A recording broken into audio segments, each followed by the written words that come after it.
Life as We Know It with Tom Walton. Not all friendships are alike. Some are made in childhood when playing with pals is virtually full-time. Some of those relationships made as kids survive for a lifetime. Some don't. Life happens, people move on. Other friendships might be forged in high school or at college. These too are friendships that might stand the test of time, or they might fade away as soon as the graduation ceremonies are over.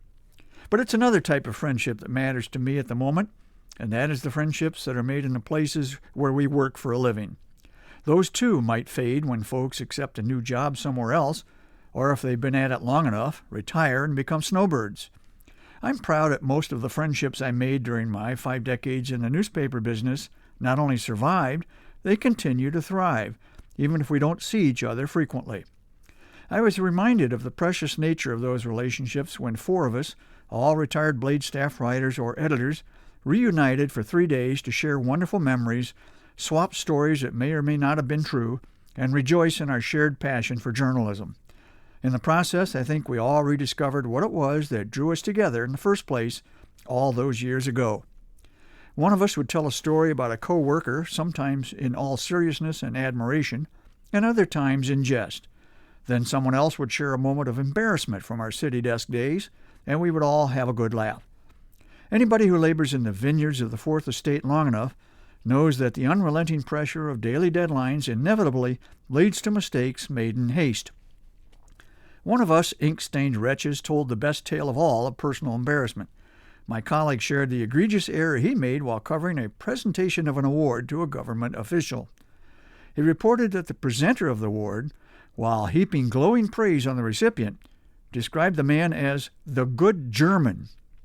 What the presenter had actually said was the good chairman. To say the least, the good chairman, who was not German, was not amused.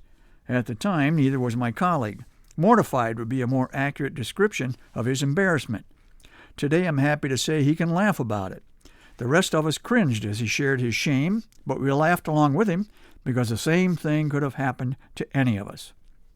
Stories like that illustrate better than anything else what it is that bonds co-workers of long standing together.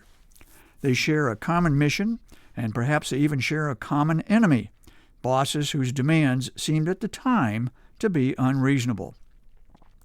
Eventually, I became a boss myself, and it was amazing to me how much my perspective changed.